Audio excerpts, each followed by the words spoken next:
안녕하십니까. 하나님이 주시는 은혜와 감동이 있는 CTS 내가 매일 기쁘게 시작합니다. 저는 최선규입니다. 반갑습니다. 안녕하세요. 김지선입니다. 네, 안녕하세요. 안녕하세요. 하나님이 세상에서 우리를 빛과 소금으로 살라고 명령하셨어요. 그렇죠. 네. 근데 사실 이거 머리로 잘 알아요. 알죠. 알죠. 네, 그렇게 살리라. 예, 세례 받으면서 또 직분 받으면서도 막 다짐하지요. 예. 그러나 빛과 소금으로 산다는 게 사실 이게 쉬운 게 아니죠. 그렇죠. 내 이득을 포기해야 되고 나보다는 남을 먼저 유익하게 해야 되고 이런 거잖아요. 그죠? 네, 네. 아, 이게 참 힘든 건데 오늘 내가 매일 기쁘게 해서 네. 그런 삶을 살기 위해서 변호사가 되신 분이에요. 멋지십니다. 그렇죠. 네, 네. 네, 정말 멋지신 분이에요. 네. 자, 무료 법률 자문과 변호하는 일을 지금 적극적으로 하고 계시는 박종흔 변호사 모셨습니다. 반갑습니다. 안녕하세요. 네, 안녕하세요. 안녕하세요. 네, 어서 오십시오. 반갑습니다. 네. 변호사님, 네. 저 이름 발음이 조금 어려워요, 그죠? 박종흔. 네, 저도 흔하지 발음 잘 않은- 못합니다. 네. 흔하지 않은 이름입니다. 예, 맞습니다. 소개 좀 부탁드릴게요. 네, 저는 현재 법무부 신우의 대표 변호사로 있고 서울대 중대 외대에서 로스쿨생들을 상대로 공정거래법, 소비자법, 클리닉 등을 또 법조 윤리를 강의하는 교수로서 겸임 교수로서 생활하고 있습니다. 네. 변호사시면서 네. 교수. 네. 겸임 교수 활동하고 겸임 있습니다. 교수. 네. 지금 네. 변호사 활동하신 지가 20년이 넘어요. 네, 20년 넘습니다. 네, 그러면 법에 대해서만큼은 이제 박사님이신데 우리 크리스찬들이 이런 법을 잘 모르더라. 갑자기 나오시자마자 꿀팁을 주시는 건가요? 아니 왜냐면은 네. 저기 우리가 꼭 알아야 될 만한 그런 법 있으면 하나만 좀 소개해 주세요. 그러니까요. 예, 그렇죠. 너무 좋. 우리들이 알고 싶은 법은 너무 많은 것 같아요. 네. 뭐 예뻐지고 싶은 법, 네. 부자가 되는 법, 뭐 좋죠. 많이 먹어도 살이 찌지 않는 법. 아우, 좋죠. 그런 법들이 굉장히 많은데 네. 사실은 꿀송이보다 단 하나님 법이 제일입니다. 율법, 율법. 하나님의 법을 공부하는 것이 우리 신앙인들에게는 가장 중요한 것입니다. 그게 답이에요. 예, 답입니다. 아, 그래요? 꿀송이보다 달다는 것은 정말 열심히 공부하지 않은 사람은 네. 알지 못합니다. 저는 진짜 뭐 하나 해주실 줄 알았거든요. 질문이 부끄럽다. 네, 그러네요. 아니 안과 의사분한테 여쭤봤더니 선글라스 꼭 끼고 다니세요. 막 이래가지고 그 적어놓고 막 다니고 막. 모태 신앙이세요? 네, 큰 할아버지께서 우리나라 초기 기독교 신자십니다. 네. 큰 할아버지는 일본에서 신학 공부까지 하셨고 목사님이 되셨고 와. 그 이후로 저희 아버지 그리고 삼촌도 목사님이시고 네. 그리고 아버님 대를 이어서 형님까지 목사로 섬기고 있습니다. 네. 야, 그럼 집안에 4촌, 6촌, 8촌에서 다 모여서 목사님이 몇 분이나 되세요? 세보셨어요? 너무 많습니다. 작은 아버지도 목사고 네. 너무 많기 때문에 네, 네, 네. 뭐 거의 대부분 발에 걸리는 게 목사입니다. 발에 네. 걸리는 게 예. 아니 뭐 많다 그러지 발에 걸리는 죄송합니다. 게. 이거 좀 편집해 주세요. 네. 그러면 변호사는 네. 몇 분이세요? 집안의 전체? 변호사는 많지는 않습니다. 네. 현재 2명 정도 있습니다. 네. 두 명. 네. 목사님은 발에 걸리고. 아니 예. 그런데 사실 그 목사님이 집안에 이렇게 많고 또 아버님이 또 친히 목사님이셨으면 그러니까 어렸을 때 목사 자녀로서의 그 갖고 있는 부담감이 엄청나게 있지. 크게 있어. 자리 잡고 있었을 네. 텐데. 그렇죠. 엄청 네. 힘들었죠. 네. 사실 어릴 때 자라다 보면은 네. 좀 불량한 일을 하고 싶잖아요. 그리 친구들하고 네. 성인 영화도 보러 가고 싶고 또 콩쓰리, 네, 보리쓰리 서리. 그거는 당연한 거였습니다. 네. 그리고 그게 죄라고 생각한 사람은 맞아요, 당연히 맞아요. 없었고요. 네, 안 네. 해보셨어요? 뭐 제가 직접 안 하고 가져온 것을 같이 나눠 먹었습니다. 사실 공범이었습니다. 네, 네. 근데 웃으실 수도 있는데 대구에 자라서 서울에 왔더니 예. 또 화곡동에 있는 서울제일교회라는 곳에 다녔습니다. 네. 예. 근데 교회에서 저녁을 줄 때도 있고 저녁을 안 줄 때도 있어요. 예. 저녁을 안 주고 같이 서울대 기숙사에 살았던 세 사람이 차 타고 낙성대에 오니까 배고프니까 우리가 저녁을 먹고 가자라고 네. 하면서 식당에 들어갔어요. 근데 저는 목사 아들이고 주일날 돈을 쓰면 안 돼요. 그래서 배 안 고프다라고 하고 안 먹었어요. 그리고 기숙사까지 걸어오는데 한 20분, 25분 걸리거든요. 들어와서 기숙사에 있는 과자 꺼내 먹고 배운 대로 해야 된다라는 예. 생각을 가지고 이야. 고신이라는 곳에 자랐기 때문에 처음 생활은 예. 굉장히 힘들었습니다. 사실 저도 공부를 그래도 조금 했기 때문에 예. 서울대학에 들어왔기 때문에 서울 왔지 네. 만약에 연고대 정도 갈 실력 됐으면은 아마 대구 경북대학에 갔을 겁니다. 국립대라 갈 수 있으셨던 네. 거예요. 교회에서 그렇죠. 등록금 대주니까. 교회에서 등록금을 대주니까 아버님 아버지 대단하다. 입장에서는 네. 돈을 교회 그러겠어요. 돈을 아. 아끼고 아껴야 되기 때문에 사립 때는 야. 무조건 반대. 예, 아니. 반대하셨죠. 네. 네. 아버지께서 네. 우리 자녀들을 네. 앞에 두고 가정예배 드릴 때 하셨던 말씀이 계십니다. 네. 내가 너희 네 명을 키우면서 너희들에게 바라는 것이 있는데 첫째는 목사가 되어서 영혼을 구원하는 사람이 한 사람 나왔으면 좋겠고 두 번째는 의사가 나왔으면 좋겠다. 육신의 병을 가진 사람들을 치료하는. 그리고 세 번째는 법조인이 나와서 가난하고 힘들고 억울함을 당하는 사람들을 살려주고 구제해주는 그런 일을 했으면 좋겠다라는 말씀을 가정예배 때 자주 하셨어요. 그래 사실 저희 형님도 영문학과 나왔는데 네. 신학할 생각이 없었어요. 어. 근데 갑자기 대학원 가면서 고신대학 가서 네. 목사가 되었어요. 네. 그러니까 형이 목사가 되니까 저는 뭐 남은 두 개 중에 하나 할 수밖에 없었던 거죠. 네네네. 그래서 저는 이과를 안 가시니까 문과로 법조인이 법조계. 되는 것으로 했고 의사는 의사는 사실 자녀들 중에는 없어요. 근데 저희 막내 네.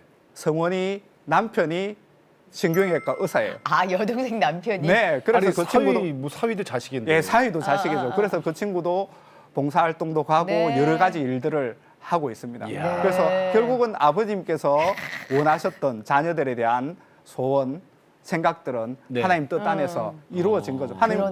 하나님께 계속 그렇게 아버지께서 기도를 하셨거든요. 네. 그렇지. 네. 아, 이야. 진짜 아니 근데 구체적으로 하셨네. 그건 이제 아버지 신앙이 있고. 그렇죠. 자, 내 신앙. 네. 내가 하나님을 인격적으로 언제 만나셨어요? 사실 뭐 모태신앙으로 자랐기 때문에 큰 네. 어려움 없이 계속 자랐기 때문에 네. 하나님을 본격적으로 내 신앙으로 내 입으로 고백하게 된 것은 대학교 들어와서부터입니다. 예. 사실 저는 아까 말씀드린 것처럼 보수 신앙을 가지고 있는 고신 뭐 주기철 목사님을 비롯하여 순교하신 그분들을 전통을 잇는 고신에서 자랐는데 서울에 와서는 좀 그런 곳에 가고 싶지 않았습니다. 좀 예. 자유로운 곳에 예. 가고 싶은 생각을 예. 했었는데 했었는데. 네. 어쨌든 고신에서 다 자라다 보니까 고신에는 그 학생 신앙 운동 네. 스튜던트 포 크라이스트라 하는 SFC라는 기독교 서클이 속해 있어요. 네네. 그게 선배가 찾아왔어요. 그러면서 오라. 그리고 성경 공부를 해야 된다. 너 고신이지? 네, 몇 일로 번 와. 찾아온 거예요. 선배가 몇 번 찾아오니까 또 안 갈 수가 없잖아요. 그렇지. 네. 그 서울대 SFC는 생각보다 신앙의 깊이가 깊은 사람들이 많았어요. 그래서 그래요? 여름, 겨울 수련회 때는 직접 교재를 만들어서 선배들이 만들어서 신약, 구약, 뭐 주석들 다 보고 만들어서 그걸로 공부를 했습니다. 우와. 그러면서 사실은 하나님 나라라는 개념이 저를 완전히 변화시켰어요. 네. 뭐 지방에 있을 때만 하더라도 하나님 나라는 항상 죽고 나서 가는 나라, 네네네. 이 땅과 구별된 나라 그런 식으로 알고 생활했는데 예. 성경 공부를 하면서 그게 아니라 네. 이미 임한 하나님 나라가 있다는 거죠. 하나님 나라가 미래에서 완성이 되겠지만 실은 지금 여기에서 하나님의 통치와 주권을 인정하는 삶을 살지 못하면은 결국 하나님 나라 백성이 아니다라는 것을 알게 된 거죠. 네. 그러면서 이 땅에서 하나님과 더불어 살고 하나님의 통치를 받는 것이 정말 중요한 것이구나. 하나님과 통치를 받기 위해서 어떻게 할 것인가.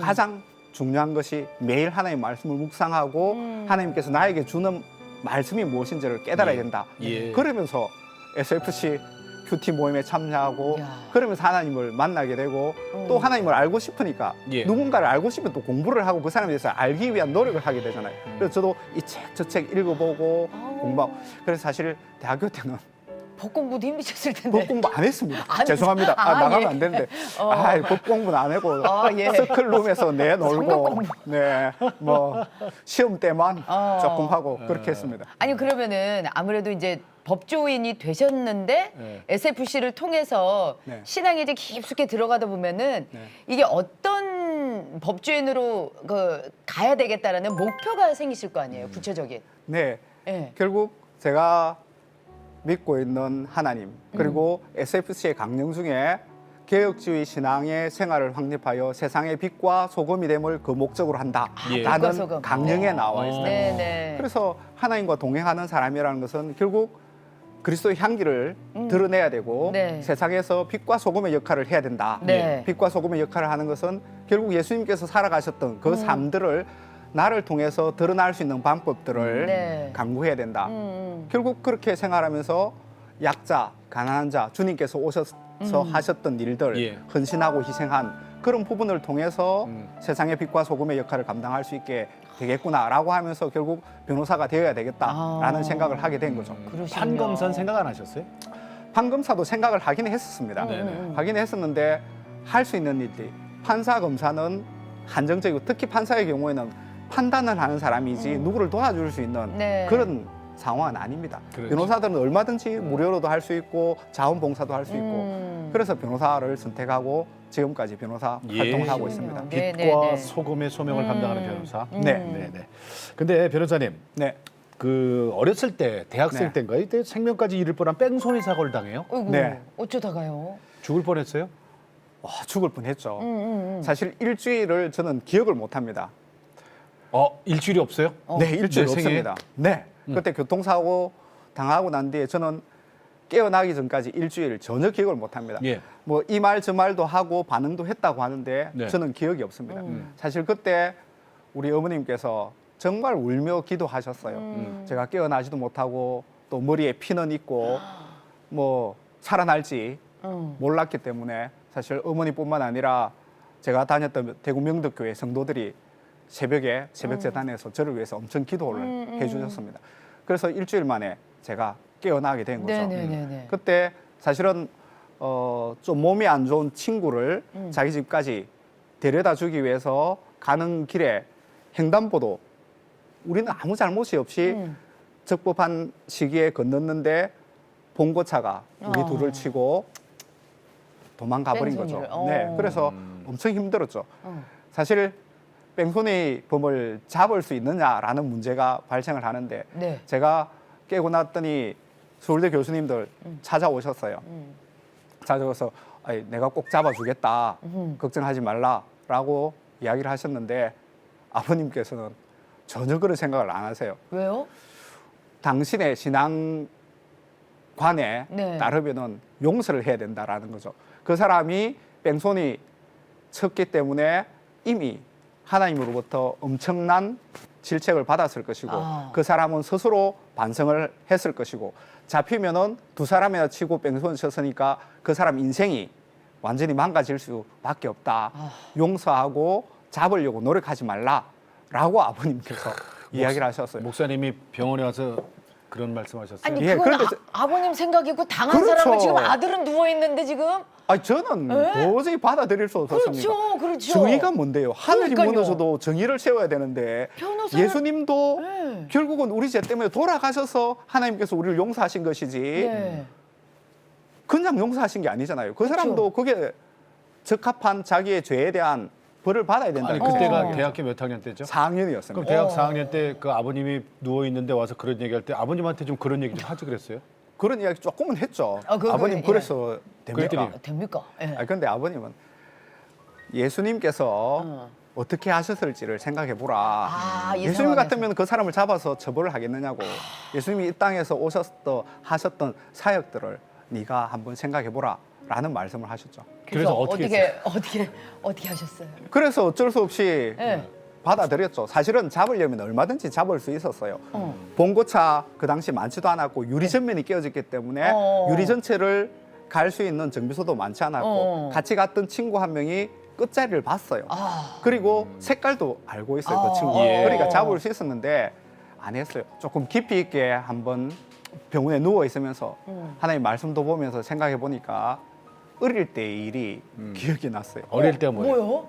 사실 이때 죽을 뻔했지만 사실 제가 푹 날라서 엄청 멀리 갔어요. 다른 사람은 죽었는 줄 알고 저를 병원에 옮긴 사람은 저는 죽었는 줄 알고 그냥 끌고 갔어요. 그래서 온몸에 상처가 다 나 있어요. 근데 제가 죽을 뻔한 고비를 가장 먼저 맞은 때가 초등학교 들어가기 직전에 어.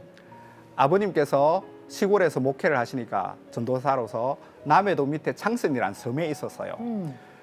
그 당시에는 다리도 안 놓여 있어 남해대교도 없던 시절인데 그게 어릴 때 뭐 개구리 드셔보셨어요? 예, 먹긴 했습니다. 개구리 뒷다리가 굉장히 맛있거든요. 네, 네. 그래서 먹을 것도 없고 하니까 선배들하고 개구리 개구리 잡으러 가는 거예요. 네. 낚싯대 앞에 풀 해서 네. 움직이면 개구리 움직이는 것만 네, 물거든요. 네, 네, 네. 근데 연못 안에 조금만 더 가면 개구리를 잡을 것 같아요. 그래서 조금 하다가 빠졌어요. 연못 안에. 네, 네. 2m가 넘는 엄청 큰 어휴. 못은 아니고 어. 그 밭에 물을 대기 위해서 빠졌죠. 근데 수영 못해요? 수영을 못했죠 그 당시에는. 어. 물에 깔아앉았죠. 근데 그때 제가 처음으로 죽음을 생각했습니다. 아, 이래서 죽는구나. 아, 억울하다. 내 나이가 이제 몇 살인데 벌써 죽어야 되냐. 하나님 너무합니다. 그런 생각을 했죠. 그러다가 그 짧은 시간에 온갖 생각들이 다 지나가는 거예요. 그렇죠. 예. 그러면서 하나님 살려주시면 제가 정말 열심히 살겠습니다. 하나님 뜻대로 살겠습니다. 그런 생각도 하고 그랬더니 생각이 떠올라요. 뭐 어떻게 보면 하나님께서 말씀해 주신 것도 있는데 눈을 떠보라라는 그런 소리가 들리는 것 같아요. 그래서 눈을 떴죠. 눈을 떴더니 앞에 뭐가 어른어른거려요. 그래서 손을 내밀어서 잡았더니 같이 간 선배의 발목이에요. 어. 선배는 뛰어들었다가 사실 웅덩이에서 수영하는 게 쉽지 않거든요. 그러니까 밖으로 나가고 있었는데 제 앞에 발목을 잡은 거죠. 그래서 그 선배는 겨우 나가고 저는 어떻게 보면 발목 잡고 네. 끝까지 잡고 물귀신 작전. 예, 야구처럼 끝까지 잡고 그래서 아주 나왔습니다. 아우, 그래서 살아난 다행입니다. 거죠. 안 그랬으면 그때 하나님 나라 갖고 지금 여기 존재하지도 않는 거죠. 근데 그 병실에서 그때가 생각이 나셨어요. 네, 그때가 생각이 난 거죠. 그래 근데 물에 빠질 수도 있잖아요. 네. 그 어렸을 때. 네. 근데 그때 하나님한테 무슨 뭐 찾고 그랬어요? 소원하고? 그러니까 서운한 거죠. 그때 그렇죠. 물속에 있으면서 착하게 정말 착하고 열심히 살겠습니다. 그런 실은 서원에 해당되는 이야기를 그 짧은 시간에 한 거죠. 살려달라고. 아. 살고 싶으니까. 어. 그때 내가 그렇게 서원했던 것도 있구나. 서원한 것은 또 해로도 지켜야 된다는 그런 말씀도 떠오르고 그러면서 이번에도 내가 죽을 뻔했는데 하나님께서 내 생명을 또 살려주셨다. 결국 그때 데려가실 수도 있었는데 초등학교 들어가기 전에 지금까지 내 생명을 연장해 주셨고 지금도 죽을 수 있었는데 살려주셨기 때문에 예. 정말 하나님 앞에서 바로 살아야 되겠다. 그때 어머니께서도 하신 말씀이 너는 덤으로 사는 인생이라는 것을 잊지 마라. 하나님께서 살려주셨고 사실 일주일 동안 너가 죽는 줄 알고 정말 하나님 앞에 매달렸다. 성도들도 매달렸다. 하나님께서 살려주신 것이기 때문에 덤으로 사는 인생임을 잊지 말고 살아라 라는 말씀을 하셨어요. 예. 그래서 그렇구나. 그렇게 살아야 되겠다. 그 라는 이후로 생각을 이제 변호사가 되셨어요. 네. 그리고 정말 어려운 사람들을 이제 돌보고 사시는데 자, 이런 단어 유호. 변호사 하시다 보면 이게 저도 얘기 들어봤더니 그게 이제 드라마 같은 일들이 이 세계에 정말 많더라고요. 그러니까 드라마로 나오겠죠. 그죠? 네. 네. 그런 그 법적인 유호 드라마가 진짜 많잖아요. 네. 이거 어떻게 실제로 있습니까? 사실 많습니다. 네. 특히 우리나라는 인맥 사회다 보니까 네. 고등학교 동기, 대학교 동기, 연수원 동기들을 이용해서 좋은 결과를 받기 위해서 네. 찾아오는 사람들이 꽤 많습니다. 그래서 이 사건 동기시죠, 잘 아시죠? 판사님한테 이렇게 이야기해 주시면은 또는 형을 좀 낮춰 주시면은 보석을 해 주시면은 집행유예를 받게 해 주시면은 사실 어마어마한 돈을 주겠다라고 찾아오는 분들이 꽤 많았습니다. 지금은 조금 적죠. 변호사 숫자도 많아지고 법조인 숫자도 많아졌지만 근데 제가 처음 변호사 생활할 때는 그런 유혹들이 많았습니다. 그거 어떻게 이겨내셨어요? 그러니까요. 결국 갈등을 안 했다고 하면 거짓말이죠. 갈등을 네, 할 네, 수밖에 없죠. 뭐 아주 쉽게 친한 친구한테 이야기해서 네. 억대의 돈을 벌 수 있는데 그렇지. 그런 유혹에 빠졌죠. 빠졌지만 그러나 결국은 하나님 말씀이 재물과 하나님을 겸하여 섬길 수 없다. 그리고 결국 살려주신 하나님께서 빛과 소금의 역할을 감당하라고 했는데 내가 그 큰 돈을 받으면은 과연 빛과 소금의 역할이 되겠느냐? 예. 준 사람들은 어떻게 생각했느냐? 그런 생각이 들었던 거죠.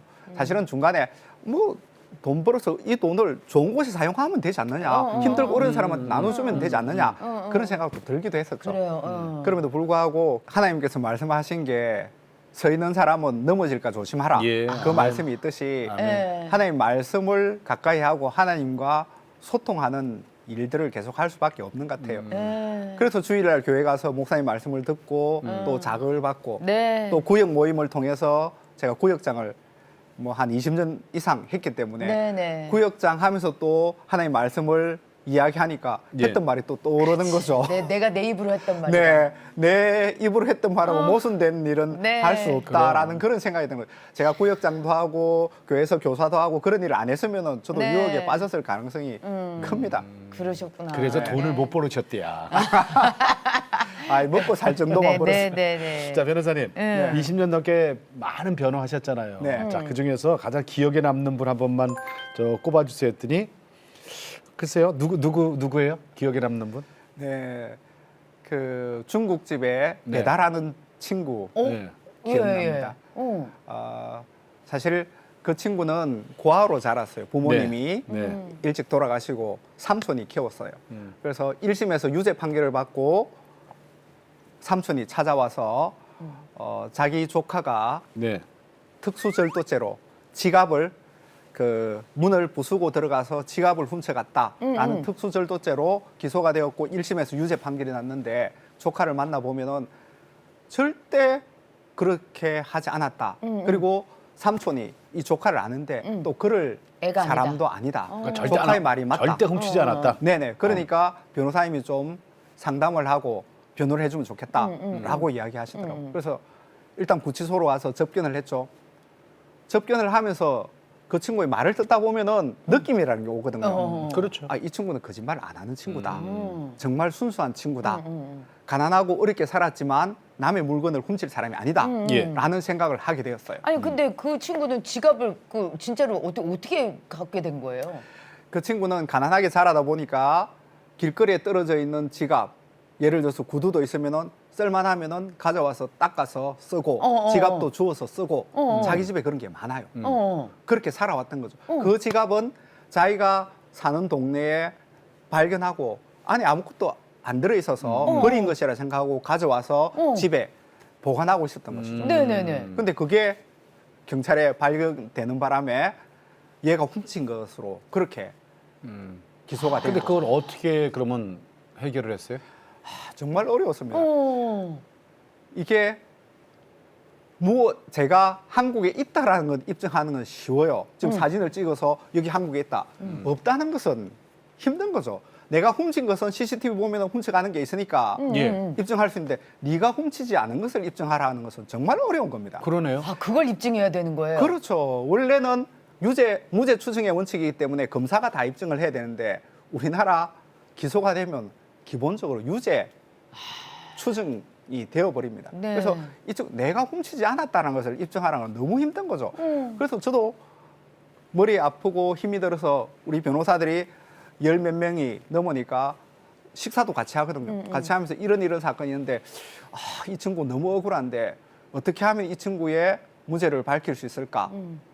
아무도 조언을 못 해줘. 조언을 못 해요. 어떻게 해야 될지 고민하고 기도하고 그런 가운데서 하나님께서 또 지혜를 주셨어요. 어떤지. 이 친구가 가지고 있는 게 뭔지를 잘 생각해 보라는 거죠. 핸드폰이 있어요. 핸드폰. 네, 핸드폰. 예. 핸드폰 사실 핸드폰 그 통신사에 가서 조회하면 통신사는 요금에 대해서 관심이 있어요. 네. 그래서 몇 시부터 몇 시까지 통화를 했고 몇 분 통화했으니 요금이 얼마다. 그것은 나오거든요. 예. 그런데 기지국을 밝혀달라고 하면 기지국이 나옵니다. 오. 여기 CTS에서 제가 통화를 했으면은 어. 통화한 기지국을 가르쳐달라고 하면 저는 KT를 쓰는데 가장 가까운 기지국에 연결이 되거든요. 예. 그러면 내가 그때 있었다는 것은 알 그 수 있는 장소. 거죠. 네, 그 장소. 어. 그 시점에 그게 있었다는 걸 알 수 있는 거죠. 어. 그래서 이거다라는 생각이 들어서 바로 법원에다가 통화기록 내역조에 신청을 한 거죠. 그것도 기지국이 나오게 해달라. 그래서 그 시점을 기준으로 해서 통화기록 내역조회를 했더니 그 전과 후 사는 곳하고 전혀 달라요. 예를 예, 들어서 이 예. 친구가 네. 강북 성북구에서 그 배달을 했다. 중국집이 성북구에 있다고 하면은 잃어버린 곳이 강남구 논현동 그런 곳이에요. 한참 떨어져 있는 그렇죠. 곳이죠. 지갑 잃어버린 데는. 네, 지갑 잃은 곳이. 그러니까 이 친구가 지갑 훔치러 가려면은 몇 시간을 가서 그렇죠. 한 시간 이상 가서 훔치고 또 오고. 근데 오다 보면은 통화할 수가 있잖아요. 그렇죠. 그러면은 그 중간 지점이라도 나와야 되잖아요. 근데 그 친구의 기지국을 찾았더니 성북구 그 주위에만 있어요. 몇 달치도 그 주위에 다른 곳을 가지를 않아요. 그러면은 원래 진범이 그 지갑을 훔쳐서 네, 강남에서 훔쳐서 네. 성북구에다가 지갑을 네. 버린 거네. 내용물 탐정하셔도 빼고. 되겠네요. 아, 그거네, 정말 그거네. 탐정하셔도 내용물 되겠네요. 빼고. 돈, 내용물 돈이고 빼고. 다 그렇죠. 빼고. 이게 여기서 저기 네. 걸릴까봐 네. 멀리에다가 버린 거네. 네. 근데 그 길거리에서 어우, 그 잘하네. 배달 온 친구가 그렇죠. 성북구에서 그 지갑을 주웠는데 네. 어머 이거 진짜 억울한 일이네요. 그 담당 대단한- 검사보다 낫네. 응? 예. 김수사관. 예, 수사관 하셔도 될 것 같아요. 당장 진짜. 구속시켜. 네. 그 강남에 걔. 안 그래서 잡혔네. 그렇게 해서 그래서- 재판에서 그래서 네, 그래서 법원에 판사한테 이야기했죠. 예. 이 친구가 훔치려면은 사는 곳, 직장에서 이렇게 가야 되고 그 사이에 한 번이라도 통화한 기록이 있을 것이고 훔치고 왔다고 하면은 또 예. 올 때도 중간에 어디 한 번이 전화가 됐을 텐데 그런 기록이 전혀 없지 않느냐고. 근데 이 친구가 정말 억울했던 건 저한테 와서도 그때 만났을 때 울면서 하는 이야기도 마찬가지예요. 자기는 훔친 적이 없는데 수사관도 자기를 믿어주지 않고 또 국선 변호사가 선임이 됐는데 국선 변호사도 그냥 자백하면 집행유예로 풀려나니까 자백하라 라는 이야기를 하고 변호사가 그러면 안 되지. 네 그리고 검사도 안 믿어주고 판사마다 안 믿어줘서 자기는 완전 인생이 이래가 되느냐 에이.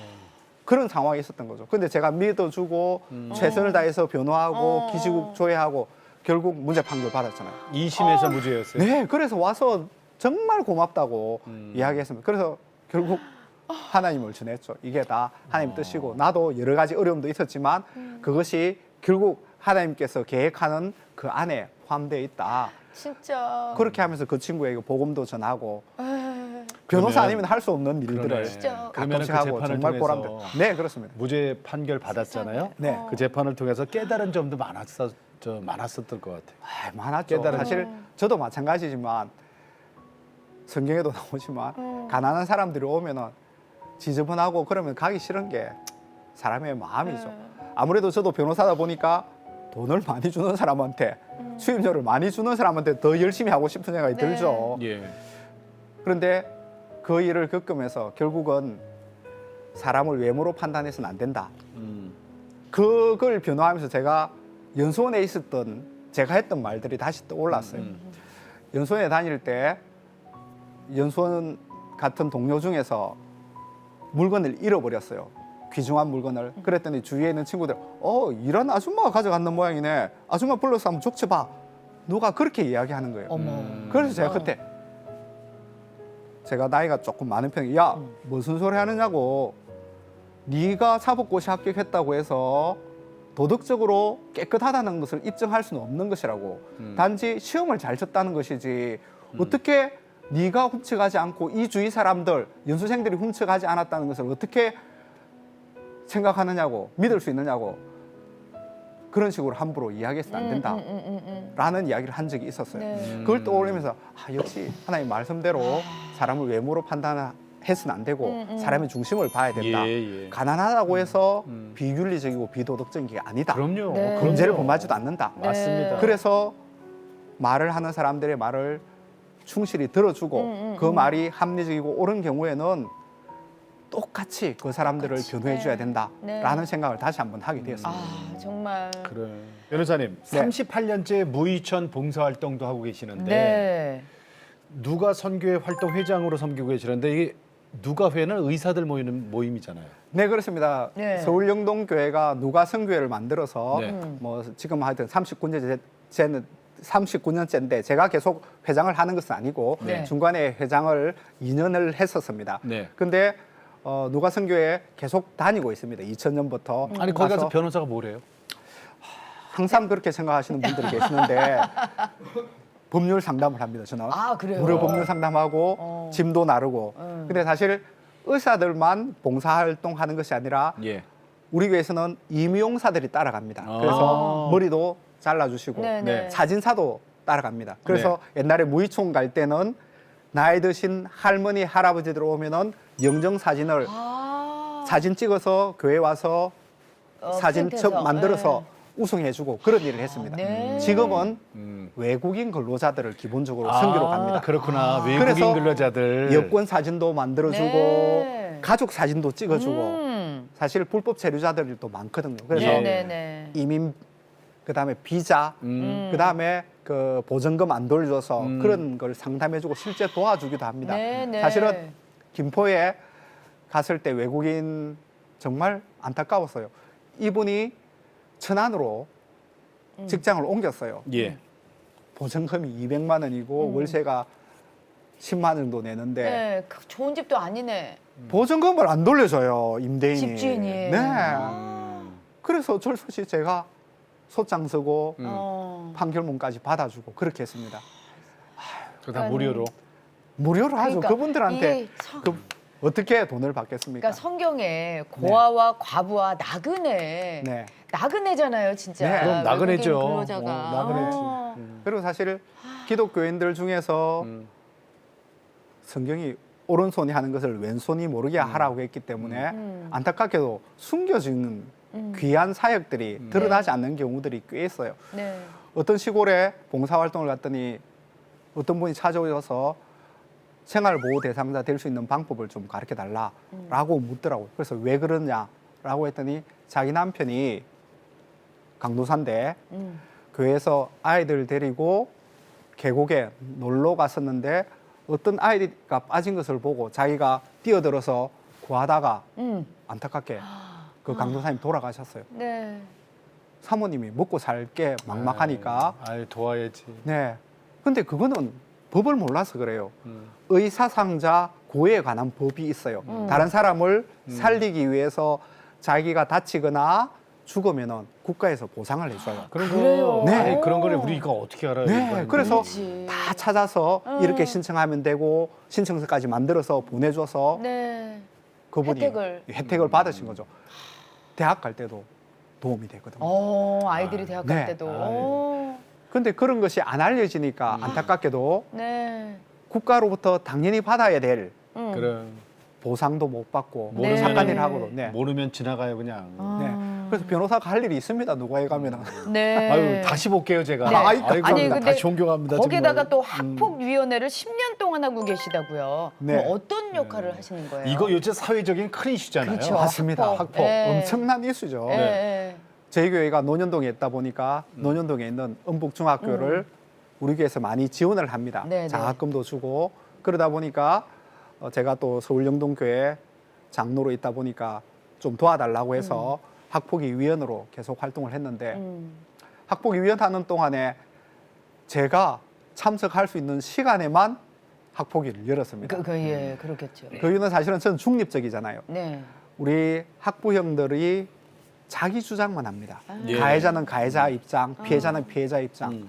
근데 저는 중립적으로 보고 이야기를 하거든요. 사실 가해자 부모에 대해서도 말씀을 드리지만 피해자 부모라고 하지만 실질은 또 가해자인 경우도 있어요. 그뿐만 아니라 아이들은 가해자였다가 피해자로, 실제도 되고. 피해자였다가 가해자로 네. 되는 경우가 있기 때문에 역지사지하는 것을 가르쳐야 되는데 혼자만 있다 보니 대부분 아이가 혼자니까 네. 부모는 이 아이에 대해서 모든 걸 그렇죠. 하려고 하는 네. 거죠. 자기 자신 네. 말만 듣죠. 네, 그래서 제가 객관적으로 설명도 하고 잘못을 하더라도 용서하고 화해하는 것이 이 두 친구가 정말 제대로 된 친구로 자랄 수도 있다. 싸우고 부딪히면서 자라는 게 정상이다. 그렇죠.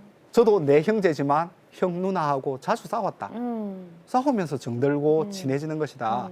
한 번 다퉜다고 해서 이 친구들을 영원히 갈라놓는 것은 이 세상에서 사는 방법이 아니다. 아. 그것을 저는 가르쳐 준 거죠. 네. 교사들은 함부로 말을 못 해요. 그쵸. 나중에 네. 학부형들이 또 말을 누구 하기 편 때문에. 들었다, 누구 편 들었다 네네. 이럴까봐. 그래서 사실 제가 가장 큰 일을 한 것은 절대 형사고소를 해서는 안 된다. 아.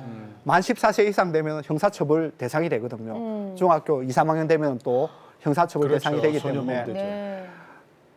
사회에 결국은 낙오자가 되는 적응 못하게 만드는 경우가 될 수 있거든. 그래서 화해와 치유가 중요하기 때문에 서로 양보하고 용서하는 것이 결국은 이 아이를 위해서도 피해자를 위해서도 좋은 것이라는 것을 학부형들을 설득을 하고 그래서 제가 있는 동안에는 형사고소 거의 안 되도록 했습니다. 어. 그게 학폭위원으로 경찰관도 오거든요. 네, 그래서 네. 경찰관도 저한테 엄청 감사하게 네. 생각하고 그 일들을 계속해 왔습니다. 저 사모님도 지금 교회 봉사활동 많이 하고 계시다고요?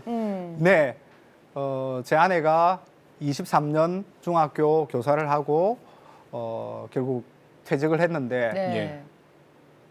저희 집에 뭐 어떻게 보면 기도 제목인데 아내의 병명을 알지를 못해요. 근데 몸이 좋지 않고 아, 예. 사실 100m 걸어가는 것도 힘들어서 주저앉고 그렇게도 했었습니다. 그래서 결국 퇴직하고 뭐 병원도 많이 다니고 한의원도 많이 다니고 참 어려웠죠. 근데 제 아내가 사실은 신앙은 저보다 더 좋습니다. 그래서 그 힘든 가운데서도 또 퇴직하고 난 가운데서도 교회에서 화요 중보 기도, 금요일 철야 기도, 뭐 기도 모임 네. 그리고 교회 활동에 계속 예, 적극적으로 네. 참여했고 사실 올해부터 화요일 날 부침개 전도를 우리 교회에서 합니다. 아. 직장인들, 노년동원 직장인들이 네네네. 아, 많으니까 점심 시간에 네, 그런데 그걸 굉장히 좋아한대요. 그래요. 그거 가서 봉사하고. 어. 근데 놀랍게도 그 일을 하고 난 뒤에 몸이 더욱더 좋아지고 기억력도 좋아졌대요. 어디서 해요? 그게 부침개 봉사를? 교회 앞에서 합니다.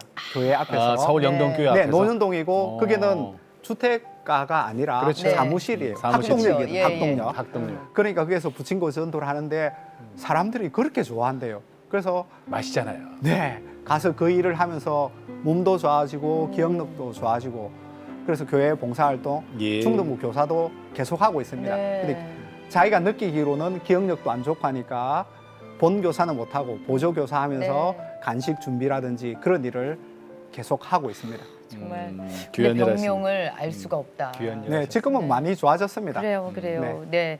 아니 저희가 진짜 함께 기도하도록 할게요. 감사합니다. 네. 근데 우리 이제 그 변호사님께서 모태신앙으로 아버님께서 목사시고 쭉 이렇게 어떻게 할아버지 보면 때부터 지금. 하나님 떠나서 살아본 적이 없으신 분이시잖아요. 그렇다면 나에게 하나님이란 어떤 분이세요? 사실 대학교 들어와서 하나님의 통치를 직접 받아야 된다. 그리고 이 땅이 하나님 나라라는 것을 깨닫고 그때부터 하나님과 직접적인 말씀을 통한 교제를 하기 시작했던 것이죠. 그래서 어쨌든 하나님 어떤 분이냐라고 하면은 아버지 같은 분이죠. 저희 아버지 같은 분이고 사실 제가 기억나는 것은 그 어릴 때 시골에 살 때 그 당시엔 수도가 없으니까 우물이 있어요. 우물 뚜레박으로 물을 네. 길어서 세수도 하고 쌀도 씻고 했는데 그때 저보다 2살 위에 누나가 뚜레박질을 하다가 빠졌어요. 어이구. 야, 그 내려갈 생각 아무도 못 해요. 그 좁은 공간에. 그렇죠. 근데 누나가 빠졌다는 이야기를 듣자마자 아버지가 아마 성경 공부하고 계셨을 텐데 바로 내려와서 그냥 내려갔어요. 어. 뭐 세면으로 되어 있는 게 아니라 돌로 되어 있었으니까 네. 잡고 내려가서 다행히 누나가 뒤로 내려갔지만 부딪히진 않아서 크게 다치진 않았어요. 네네네네. 뚜레박 잡고 떠 있었어요. 어머. 이야. 하나님의 은혜로. 예. 그래서 아버지가 건졌어요? 데리고 올라온 거죠. 여자 그걸- 모세네.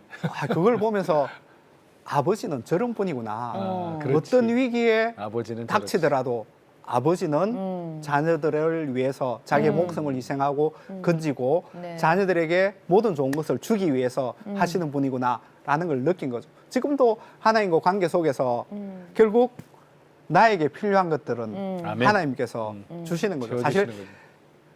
제가 살아오면서 여러 가지 네. 경험한 손해 본 것도 엄청 많습니다. 돈 빌려주고 못 받은 네. 것 그런 속에서도 하나님께서 음. 축복해 주셔서 네. 두 자녀도 잘 자랐고 교회에서 봉사 활동도 할 수 있고 그런 일들을 감당할 수 있게 네. 해주셨죠. 그래서 아버지 같은 분이 네. 우리의 하나님이시죠. 네. 아멘. 아멘. 자, 이제 기도 제목 좀 여쭙겠는데 네. 아까 우리 그 사모님에 대한 건강 병명을 기도. 모르는 네. 건강 그거는 1번으로 놓고요. 네. 자, 그다음에 또 어떤 기도 제목이 있을까요? 가장 큰 기도 제목은 사실 제가 다니는 우리 서울 영동교회가 한국 교회에 미친 영향들이 꽤 큽니다. 네, 그렇죠. 네, 손봉호 교수님을 비롯하여서 평신도들이 네. 만든 교회였고 기윤실 우리 교회에서 출발했었고 미랄 또 우리 교회에서 장애인들 네.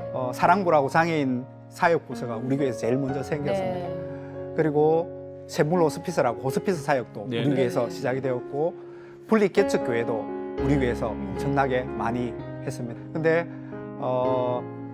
24년 정도 사역하신 우리 정 목사님께서 올해 내년 말에 은퇴를 하십니다. 네. 그래서 한국 교회에 정말 선한 영향을 미칠 수 있는 서울 영동교회가 되기 위해서 후임 목사님이 예.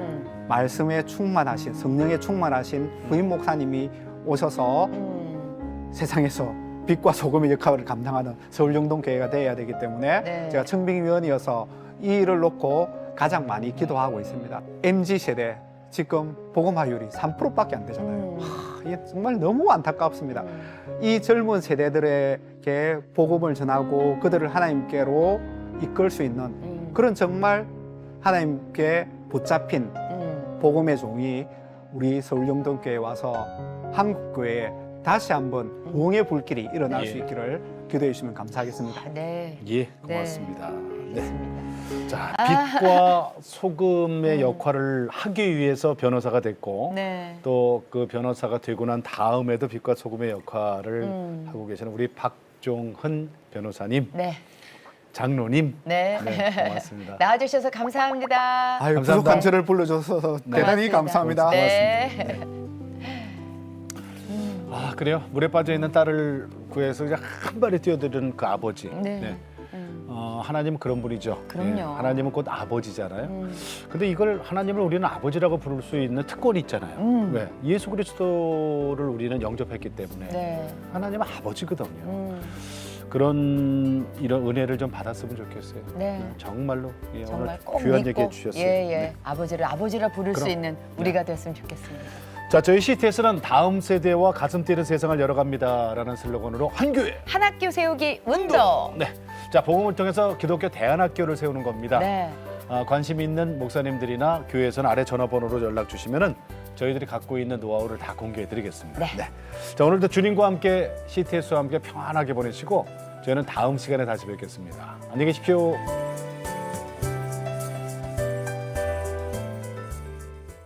이 프로그램은 동역자님의 복음의 트리 선교 후원으로 제작되었습니다. 선교는 사명, 후원은 동역. 당신도 복음을 전할 수 있습니다.